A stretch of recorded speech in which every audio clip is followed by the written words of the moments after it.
Hi, this is Danny Pluteman with Group 15 Real Estate in Charlotte, North Carolina. I want to talk about the idea of master leasing. So I've been a property manager for about 15 years, and I always thought there was two options as far as passive rental income that we're all looking for. You can either manage the property yourself or hire a property manager. Well, it turns out there's a third option that's been around for a long time, master leasing. It's a new concept to me, and I know a lot of experienced landlords have not heard of it either. So the way it works is I sign a long-term lease with the property owner at a discounted rate, and I try to make money by subletting to another tenant for a higher amount, but I'm responsible for the payment and maintenance whether the tenant pays or not. So this is different. So I'm no longer managing the property for you.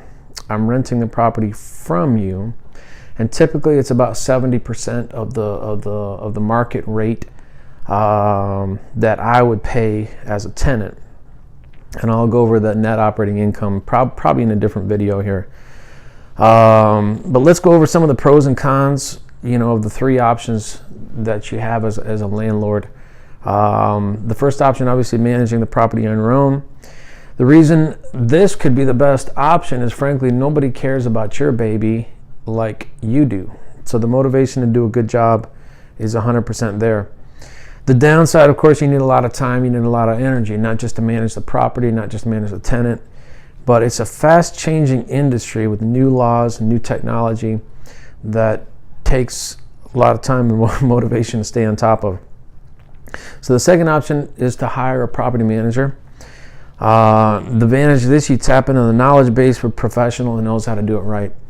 There's a lot of good property managers out there. I'm the president of the local chapter for the National Association of Residential Property Managers, and I can tell you there's a lot of good property managers who work really hard and do a good job.